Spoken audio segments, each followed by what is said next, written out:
Bem, então, iniciando a nossa gravação, pessoal, a nossa temática de hoje é sobre a arte renascentista, uma das principais artes existentes, que tivemos grandes artistas, grandes inovadores, que remodelaram a forma de agir, de pensar. Porque a arte, como vocês viram, ela representa muito a questão da própria existência, do convívio social, da forma e da maneira como a população daquela época vivia. Então, ela é construída a partir dessa reflexão. Então, a arte renascentista, ela surgiu exatamente no início de um novo ciclo dentro de um aspecto filosófico.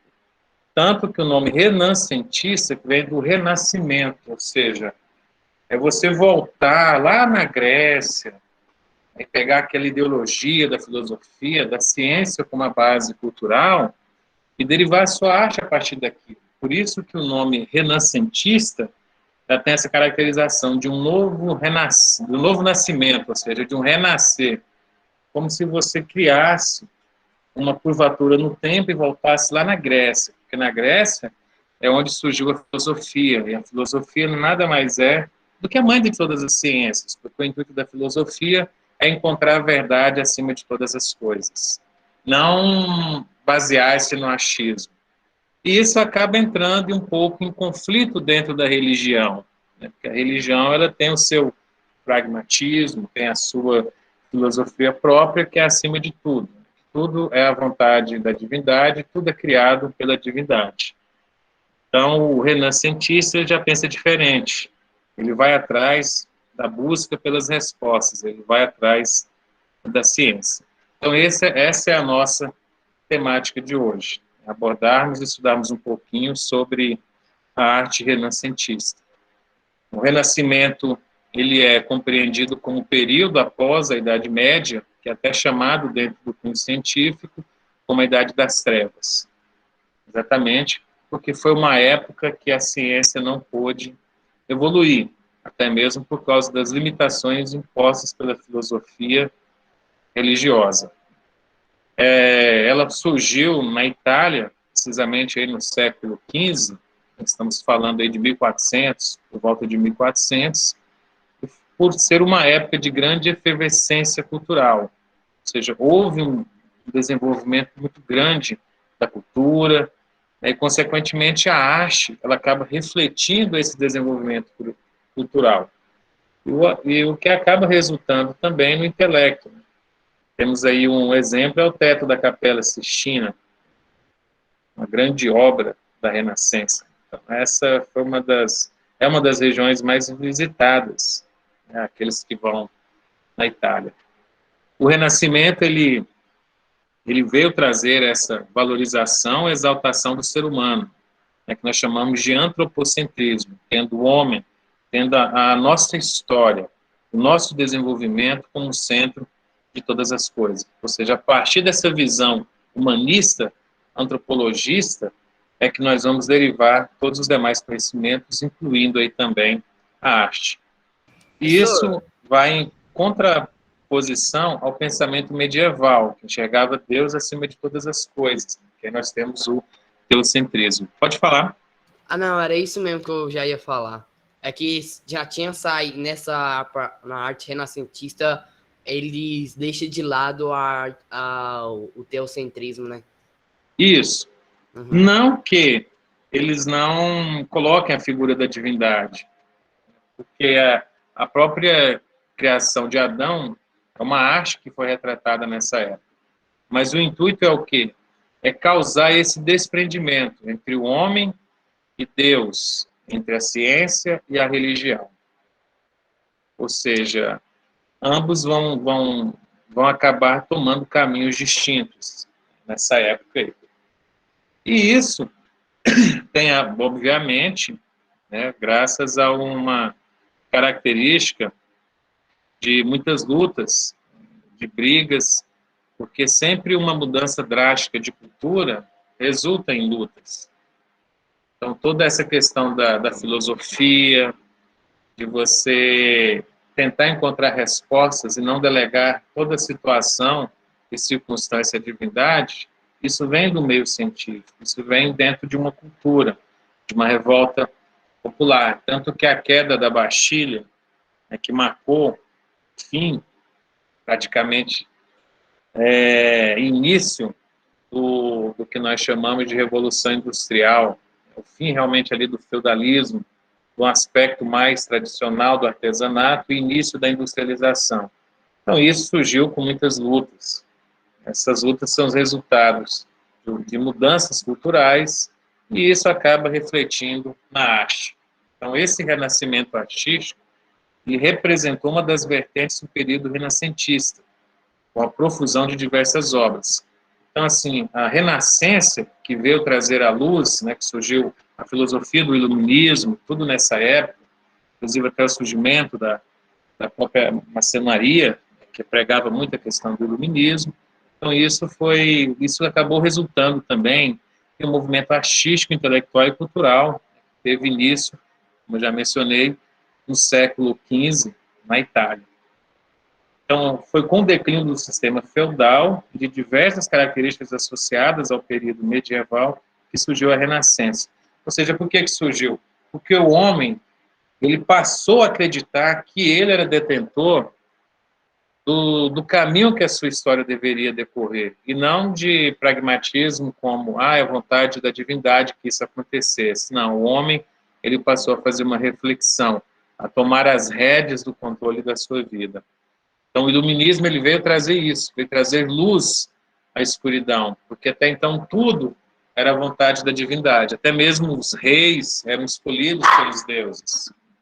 Então, todas essas características foram caindo por terra com o surgimento do iluminismo, dar luz ao novo ser, a uma nova forma de pensar, tendo a ciência e a razão como propulsores dessa nova forma de agir. Então, mudando a cultura da população, a arte acaba refletindo isso. Então, com o declínio do sistema feudal, qual o senhor feudal, que era o responsável, né, por controlar tudo, acabou surgindo a burguesia. Os comerciantes ali em si passaram a desenvolver e criar as suas próprias economias. Então, com isso, com o fim desse sistema feudal, surgiu a Renascença, que foi esse grande período de efervescência cultural, artística e científica, que se espalhou por toda a Europa. Diferente da arte medieval, o renascimento artístico ele se inspirou na Antiguidade Clássica, ou seja, vamos remontarmos lá na Grécia, e um pouco da arte romana também, que haviam sido esquecidas durante séculos. Então, quando houve a fusão da Igreja com o Estado, que resultou na criação do catolicismo, então houve esse período de trevas dentro da ciência. Então, a partir desses artistas aí do Renascimento, o contexto associado ao período medieval impossibilitou a evolução da arte em diversos aspectos. Porque a arte, pessoal, além de representar as figuras, as imagens, ela também representa outros aspectos que acabam desenvolvendo tecnologias, né? A criação que se desdobra através da arte. Então, o medievo, né, que estava intimamente relacionado a uma cultura religiosa, pregada pelo teocentrismo, ou seja, Deus no centro do universo, regia a vida das pessoas naquela época. Então, foi a partir do avanço científico, social e cultural que acaba criando condições para que a arte também se desenvolva de uma maneira singular, de uma maneira diferente ao que vinha ocorrendo antes. E com isso surgiu o movimento do Renascimento, a qual marca, sobretudo, pelo caráter humanista, ou seja, eu tiro Deus do centro das coisas e coloco o homem. É o homem construindo a sua própria história, tendo autonomia para isso. Então, o próprio teto, na Capela de Sistina de Michelangelo, resultando na criação do homem, isso representa um desprendimento, ou seja, Deus criou o homem, mas deu delegações a ele, ou seja, ele podia ter autonomia e ter o livre-arbítrio para seguir o caminho que desejar. Então, essa característica humanista, ela surgiu no Renascimento. E o nome Renascimento vem de remontarmos à época da Grécia. É a Grécia que começou a questionar a questão da divindade. E a filosofia nada mais é realmente do que o questionar o porquê da existência das coisas, a observar os fenômenos e tentar explicá-los dentro de um prisma racional e não de um prisma baseado nas religiões ou na divindade. Assim, o teocentrismo medieval ele acabou dando lugar, cedendo espaço ao antropocentrismo renascentista, ou seja, eu voltar na origem da Grécia e criar a minha filosofia, a filosofia de que o homem ele é fruto de uma resultante, de uma cultura não delegada à divindade, mas sim às suas próprias ações. E aí, com isso, o renascentismo ele permitiu o desenvolvimento e a criação da Idade Moderna, surgindo a partir aí do desenvolvimento das máquinas. As máquinas revolucionaram o nosso aspecto produtivo, passando do artesanato para a mecanização. Então, isso aí veio tudo do renascentismo. Bem, a principal contribuição da arte renascentista foi a descoberta da perspectiva e da profundidade. Com isso, eu consigo, dentro de um objeto plano, fazer uma representação, uma ilusão ótica, que acaba eu conseguindo identificar profundidade e vida nesse desenhar.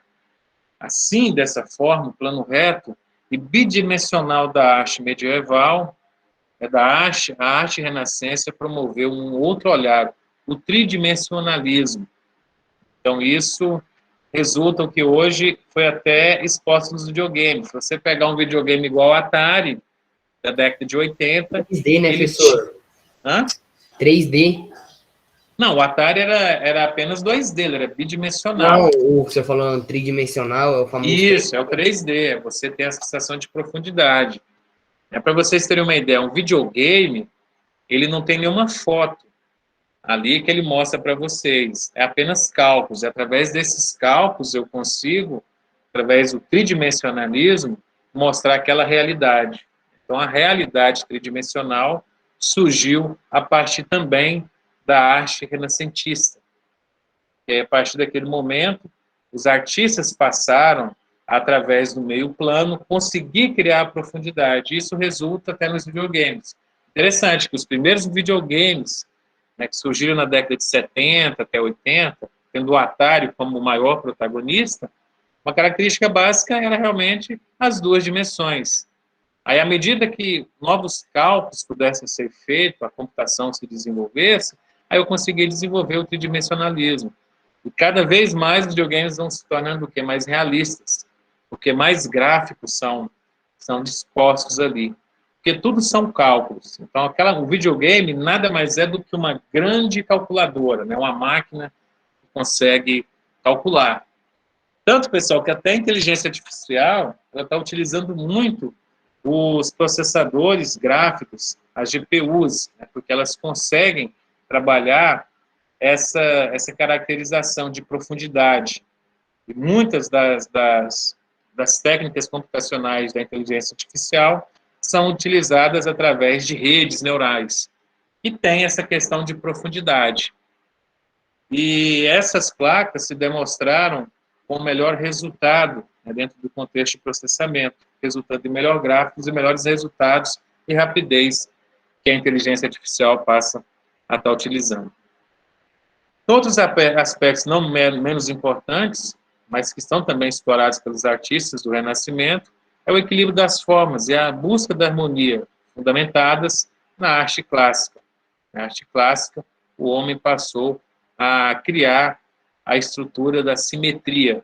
Então, antes, não tinha essa preocupação. Ou seja, a simetria é você cada vez chegar mais próximo da realidade. Ou seja, em algum ponto da nossa história, os videogames vão ter uma representatividade tão fantástica que você vai chegar ao ponto de duvidar ou questionar o que é real, o que é ilusão. Exatamente por essas características.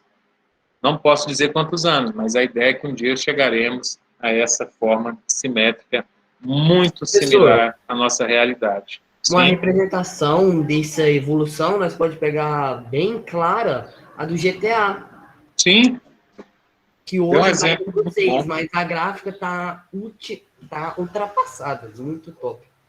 Sim, Tá bem parecida, tá muito mais parecida que a do último. e isso. As coisas vão, como se diz assim, evoluindo. Né? Os recursos computacionais vão melhorando e isso acaba resultando em melhores computações gráficas, melhores desenhos, e a arte também seguiu essa caracterização. O interessante é que na época não tinha computadores, né? As pessoas desenvolviam os cálculos, ou seja, imagina você fazer um quadro, uma imagem naquela época com profundidade.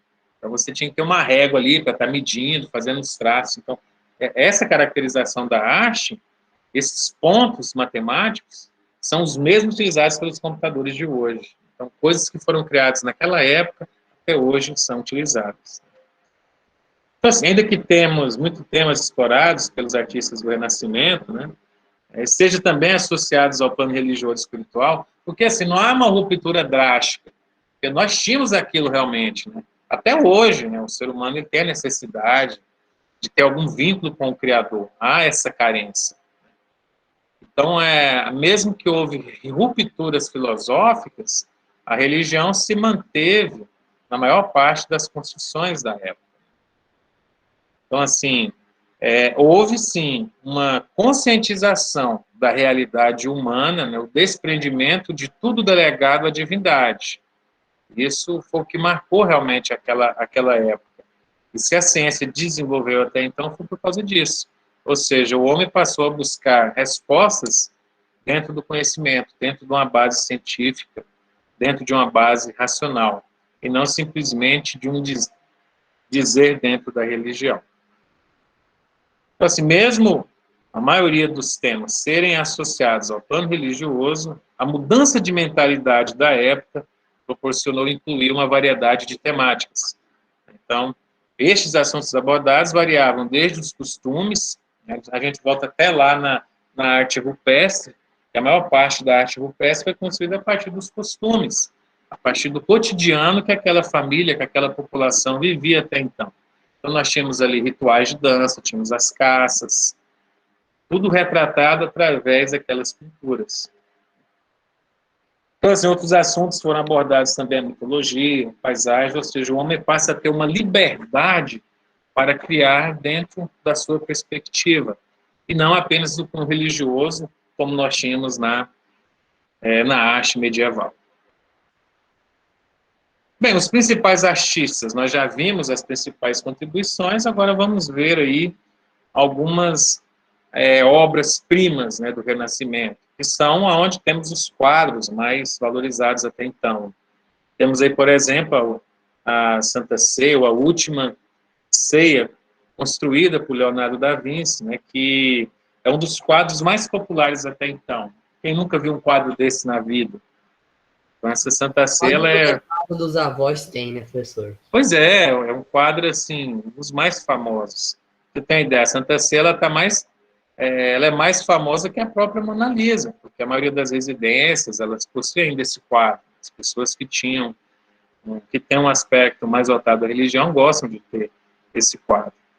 Então, Da Vinci, ele viveu de 52 a 19, né, 1519, sem dúvida, foi um dos principais, ou é até complicado você definir quem foi o melhor artista, porque foram tantos, com obras tão significativas, que cabe a nós apenas admirarmos. E a singularidade de cada um acaba tendo um grande papel na história. Outras obras dele, né? A Mona Lisa, e a Mona Lisa é tão perfeita de uma forma matemática que onde você olha, tem a impressão que ela está olhando para você. Né? Alguns desenhos e filmes que o próprio olho da Mona Lisa ela se mexe, mas dá essa impressão. Então dá para vocês verem aí a mistura grande da matemática, principalmente cálculo, porque quando você, não sei qual de vocês vão fazer, seguir nas áreas de exatas e vocês vão estudar cálculos.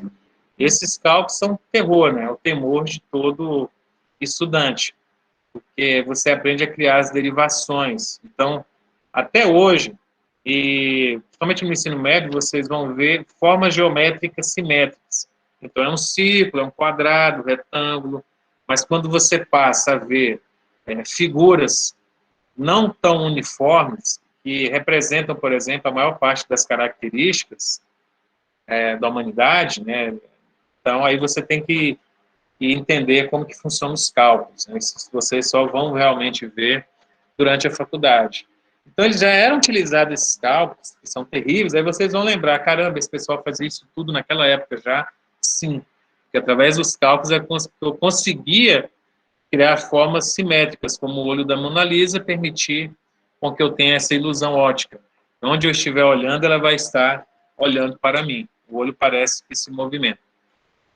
Então, Mona Lisa, temos a Virgem das Rosas, o homem vitruviano. O homem vitruviano, ele representa isso. Eu tiro Deus e coloco o homem no centro de todas as coisas. Então, eu já tenho um círculo, né, a simetria, e o quadrado. O quadrado representando aí a própria arquitetura. Então, quando eu misturo o círculo e o quadrado, eu já começo a ter áreas não tão uniformes. Então, você pega uma parte do círculo, ela vai ter uma certa deformidade, que aí você vai precisar de utilizar os recursos do cálculo, visto na faculdade, para conseguir calcular determinada área. Então, o homem, ele está ali no centro, né, representando o conhecimento, representando o saber. E essa imagem do homem vitruviano, sendo o centro de todas as coisas, é característica da Renascença. Bem, Michelangelo, né, o grande Michelangelo, foi um pintor, escultor, arquiteto e escritor renascentista. Então, ele é considerado também um grande, né, um gigante do Renascimento. As principais obras, entre eles a pintura e a escultura. Então, o cara era bom não só na pintura, mas na escultura também. Aí nós temos o Davi, o Pieta, né, que representa Jesus deitado sobre Nossa Senhora, o Moisés aqui à direita, o próprio teto da Capela Sistina, que eu comentei anteriormente, e o grande destaque é a criação de Adão. Né? Deus cria Adão e há uma ruptura entre os dedos, né, dizendo que Adão, você vai ter autonomia para seguir o seu próprio caminho. Então, Michelangelo foi um grande artista, um grande pintor e escultor. E, geralmente é difícil você apresentar essas características em uma pessoa só. Geralmente o cara é muito bom escultor ou então muito bom pintor. Michelangelo era os dois. Né? Da mesma forma que o Da Vinci. O Da Vinci ele era um grande pintor, mas também foi um grande dos primeiros engenheiros, porque ele já criou algumas obras científicas, como o traçado do helicóptero, o traçado do avião. Então foi um cara também fantástico. Bem, o Donatello também, né, que foi um escultor italiano, teve grande destaque na arte renascentista, ele já trabalhava já com as esculturas. Então nós temos aí o Davi, de Donatello, que já é um pouquinho diferente, e outros objetos em si criados por ele também. Rafael Sazio foi um pintor italiano também, em suas obras utilizou a técnica do contraste de luz e sombras. Então ele já utilizava isso para dar uma sensação de realidade. Lembrando Parece que que sempre... Fosco, né, professor? Isso. Essa figura do lado aqui, ó, que tem muita gente. Uhum. Então ele usava isso, através da sombra, ele conseguia dar essa sensação de profundidade, né, de fazer uma representação cada vez mais fidedigna ao que nós temos. Então imagina o aspecto de matemática, de observação e de perfeição que se buscava para a construção dessas obras. Então vocês começam a observar, o Rafael já era o quê? Pintor. Michelangelo, por incrível que pareça, ele tinha essas duas características, e dentro de uma perfeição, você não sabe o que é mais bonito que ele constrói, se é uma escultura ou se é uma figura. Então, que a Capela Sistina é um dos lugares mais visitados do mundo. Todos que tiverem a oportunidade de um dia descer na Itália, vão com certeza visitar a Capela Sistina para ver essa grande obra. É uma obra que você se perde. Quando você entra dentro e observa aquele teto, você praticamente assim se desprende da realidade. Você se sente, cara, onde é que eu estou? Você se sente em um outro ambiente. E isso é muito magnífico, né? Para você ver como A própria maçonaria ela surgiu nessa época, as obras dentro do templo maçom, eles priorizam essas características, né, de você pintar um teto, que é algumas formas que fazem você sair do plano. É interessante, é magnífico. Um dia eu ainda vou lá, Professor, se Deus quiser. Pode falar.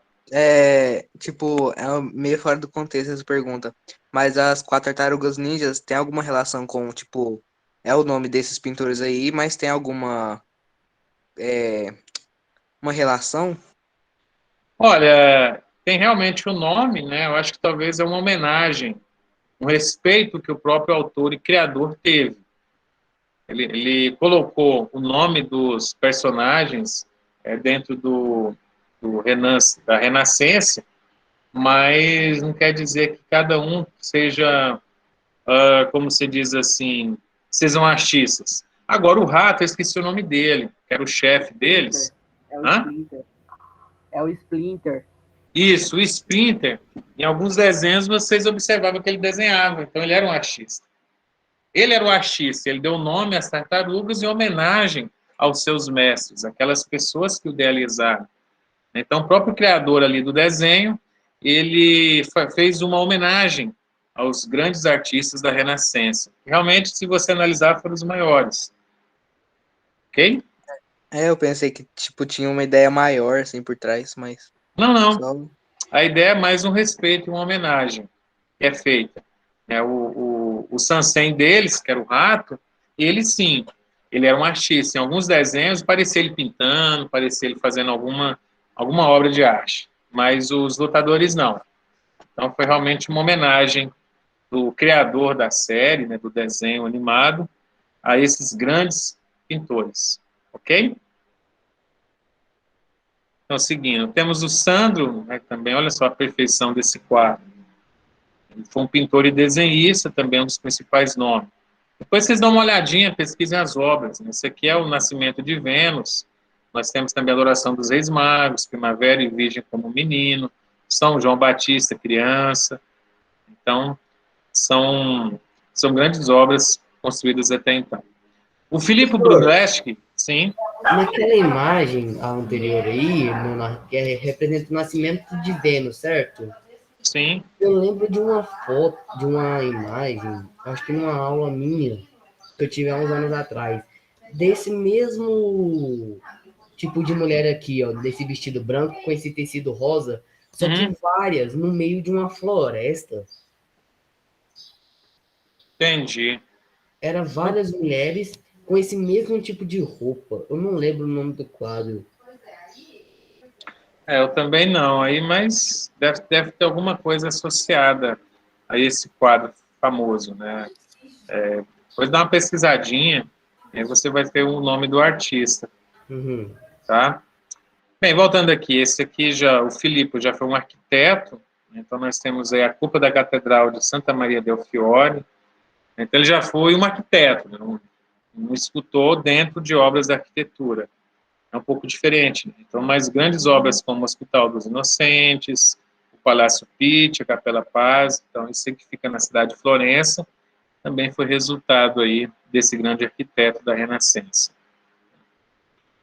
Bem, Tintoretto, ele foi um pintor também italiano, já na última fase do Renascimento artístico, ou seja, já iniciando o modernismo, a arte moderna, e considerado também um precursor do movimento Qual que é o barroco. nome dele, professor? Tintoretto, Tintoretto é o nome dele. Marte e Vênus também temos aí surpreendidos por Vulcano, Milagre de São Marcos, A Última Ceia. Esse quadro que eu coloquei aqui é o da Última Ceia.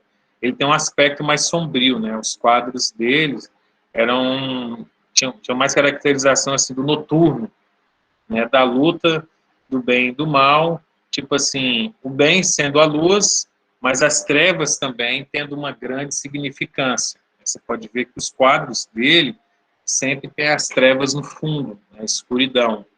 E algumas luzes que se destacam entre os demais, né, é uma crítica até à política da época, né, a questão de poucos enxergarem a luz em meio a tantas trevas. Era algo característico da arte dele. Bem, o Andrea Mantegna foi um pintor e gravador italiano. Gravador nada mais é do que aquelas pessoas que faziam também pequenas esculturas, com nomes, com dedicatórias. Então, além de ser pintor, ele fazia esse trabalho, escrever lápides, por exemplo. Então, ele cobriu com a técnica do ilusionismo espacial. Então, você vê aí um quadro que, ao você olhar, você tem uma sensação de profundidade fantástica. O quadro, ele leva você até ele. Parece que a pessoa está viva ali, né? Não é que está viva, apesar de ser um retrato de um morto, mas é um quadro vivo, que representa muito bem essa questão do ilusionismo, da profundidade que nós temos. Então, você olha o quadro, você vê, caramba, a gente parece uma pessoa ali deitada, tudo. Então, os aspectos de perfeição são fantásticos. Até mesmo no pé, se você vê esses buracos, né, de Jesus aí, quando ele saiu da cruz, você tem uma sensação de profundidade, parece que você pode tocar neles e sentir a aspereza dos pés e o próprio buraco feito. É fantástico esse tipo de arte. As principais obras é o Quarto dos Esposos, Lamentações sobre Cristo Morto, Judite, Holofornes, A Circuncisão de Jesus. Então, são obras desse pessoal. Temos também o grande Dante Alighieri, né? Um escritor italiano. Olha só, a arte dele já é através da escrita. E mesmo assim, ele possui também alguns quadros. Essa imagem aí, por exemplo, né, é uma imagem muito bonita, apesar de não ter sido feita por ele, né? Foi uma imagem feita por Domenico de Michelino, que ele pegou o livro, leu e acabou tentando desenhar em um quadro só toda a estrutura, né, do escrito construído por Dante. Ele também foi um estadista e político da época da Renascença, né? De suas obras merece destaque a Divina Comédia, Sobre Eloquência, Vernácula, Vida Nova e Monarquia. Então, sempre refletindo a questão cultural, social e política da época. Então, ele foi um grande escritor italiano. Pode falar. A gente teve que ler, meu grupo, né, teve que ler a Divina Comédia num grupo de português, e aí eu fui pesquisar e eu vi, assim, que o Pensador, aquela escultura, é tipo como se fosse o Dante pensando antes de entrar no inferno. Ele também é do renascentismo? Sim, sim. Ele é. Apesar de o renascentismo ele ter se criado, né, por volta de 1400, e o Dante ter morrido pouco tempo atrás, mas as suas obras se enquadram na Renascença, exatamente ele fazendo uma crítica, né, do que é o céu, do que é o inferno. Então, essa crítica, ele teve um aspecto mais renascentista, né, do que a própria arte medieval pregava, porque ele passou a fazer uma crítica da religião, não tendo Deus como criador de tudo. Né? Então, assim, por ter essa característica, ele já se rompe, né, com a cultura da época. Por isso que, apesar, né, deles ter vivido antes do início do marco da Renascença, as suas obras tinham essa caracterização, essa ruptura com o medieval. Por isso que a obra dele, ela se enquadra dentro do renascentismo. Beleza? Mas aí o pensador também? A escultura? Sim, porque olha só, o Pensador, essa escultura aí já foi feita em 1460 por Domenico de Michelino, então já é uma obra a posteriori, né, posterior à morte do próprio Dante. Tá, obrigado. Nada. Bem, outro grande artista, os maiores escritores que já existiu, tanto que o livro dele é lido e tido como instrumento de debates, instrumento de como governar, ou seja, da arte de você governar o Estado.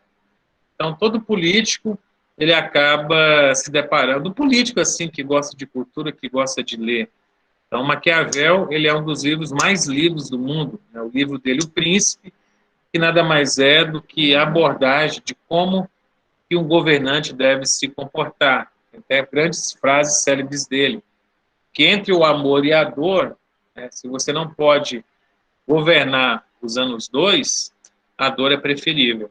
Né? Ou seja, de outras palavras, se em determinado momento, né, você não conseguir lidar com o povo por amor, então você tem que lidar pela dor.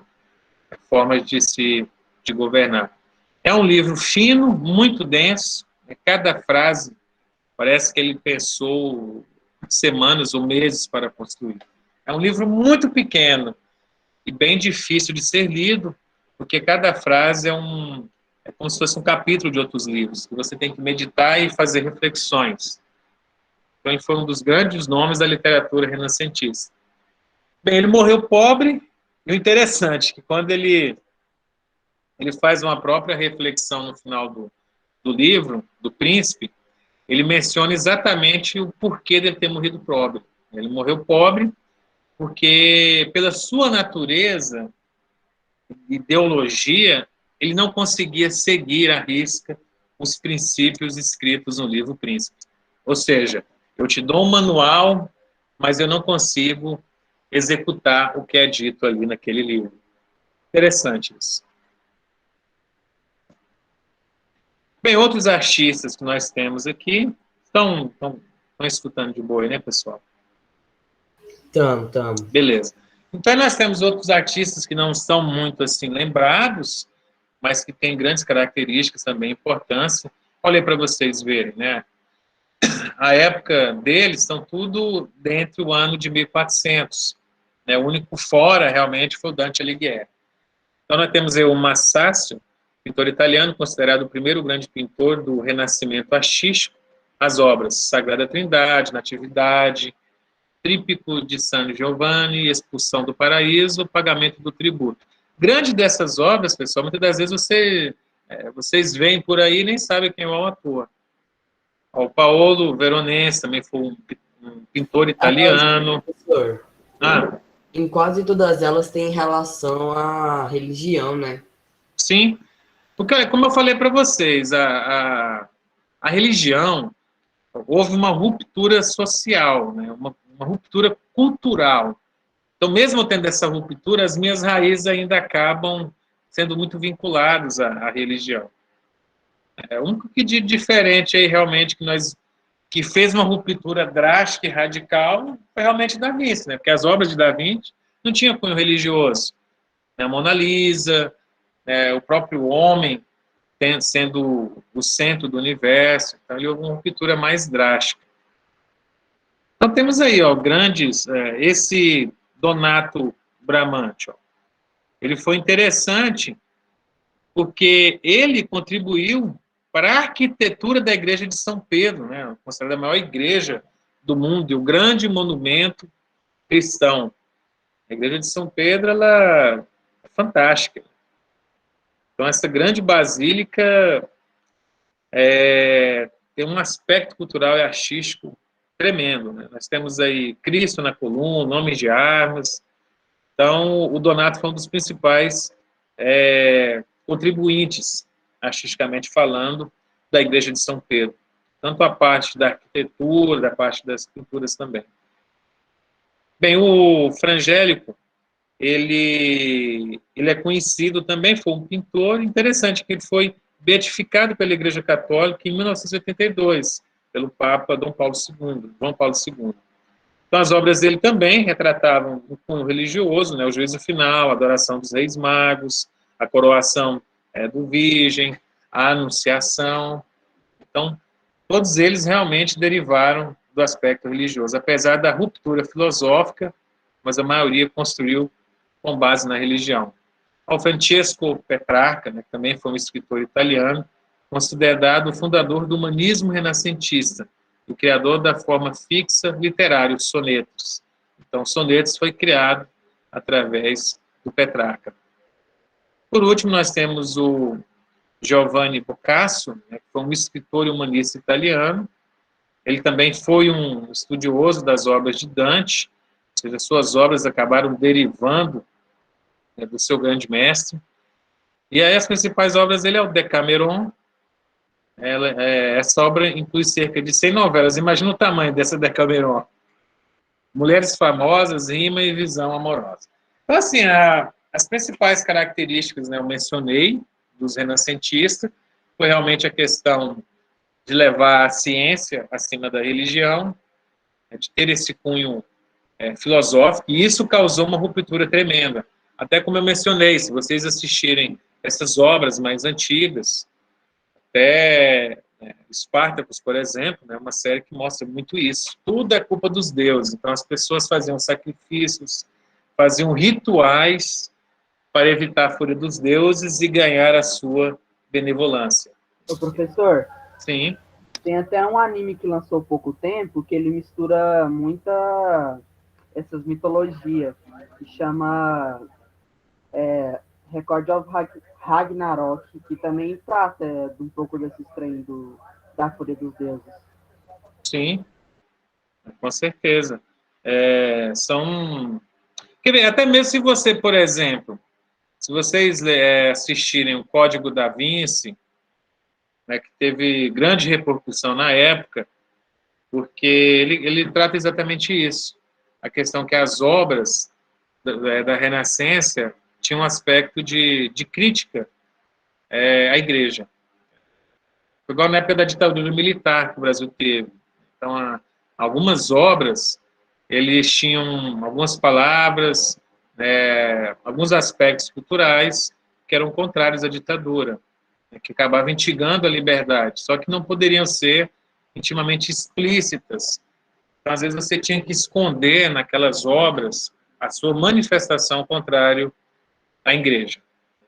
Interessante que sempre cultura e economia está associada à arte. Com a queda dos senhores feudais, que acabou que eles eram realmente patrocinados pela igreja, a burguesia cresceu, acabou destruindo a estrutura do feudalismo para ela sobreviver e ter como crescer.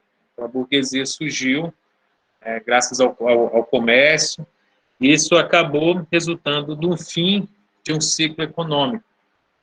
E com isso, houve espaço para que novas culturas forem adeptas. Obviamente, quando você cresce e desenvolve em relação ao povo, você tem que criar algo para criticar aquele povo.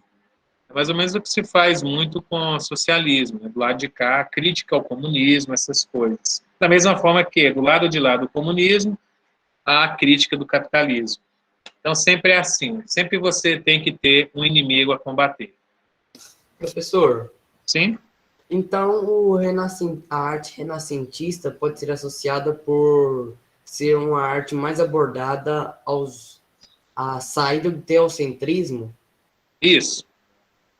Ah, A tá. principal característica. Ruptura ao teocentrismo.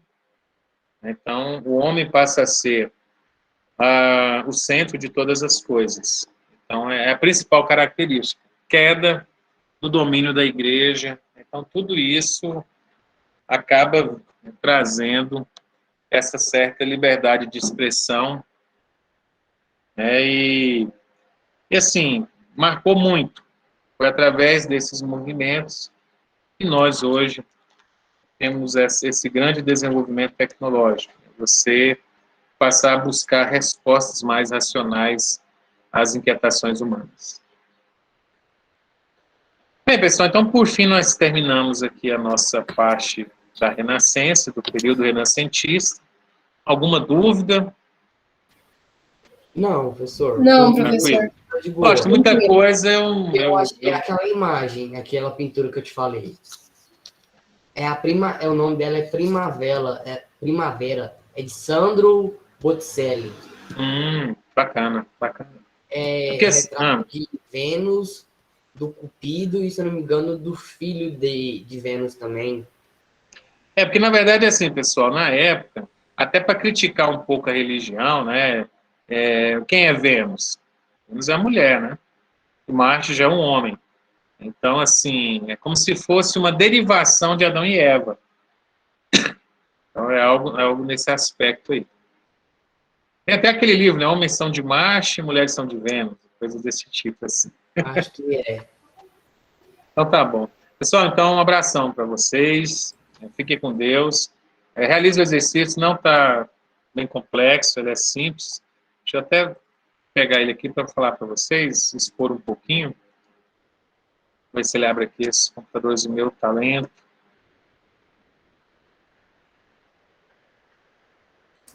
E talento é porque tá doidinho que chega às férias logo pra ele descansar. Coitado.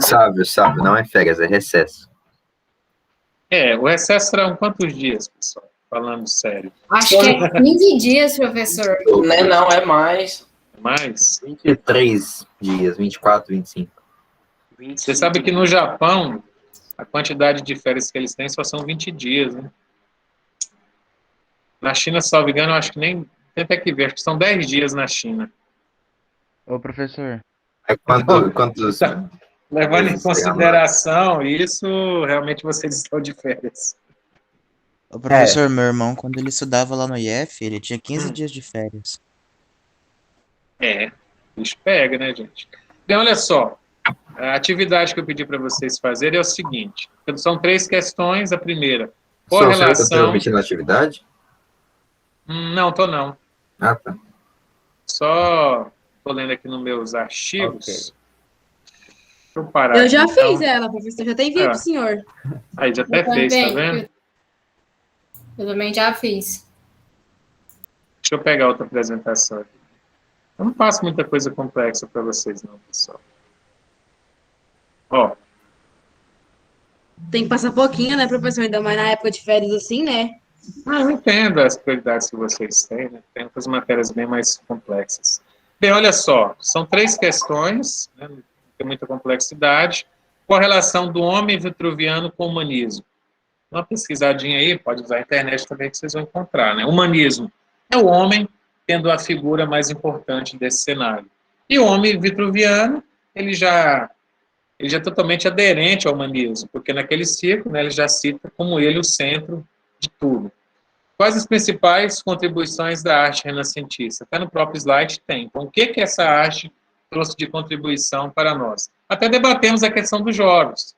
Então, vocês podem fazer o quê? Pode utilizar o mesmo texto ou usar a criatividade de vocês.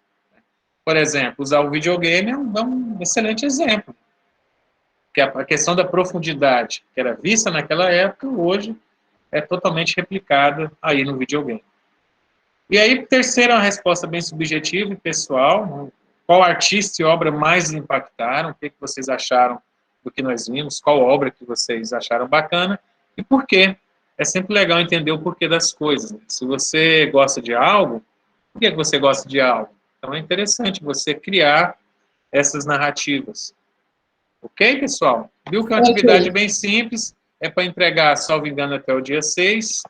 Então, o que eu vou fazer? Já vou corrigindo essas atividades suas até domingo, aí, no caso, na segunda-feira, eu já corrijo as demais e já lanço já no sistema, tá bom? Aí, qualquer dúvida que vocês tiverem, podem estar entrando em contato comigo, estou sempre à disposição. Ok? Ok, professor. Ok, professor. Um forte abraço para vocês, um bom descanso dessas férias merecidas. Tá bom? Tchau, professor. Boas férias pro senhor também. Fica com Deus então, pessoal. Beijão no coração. Boas férias. Até Falou, mais. professor. Um abraço, senhor. Falou, Tchau, professor. Até mais.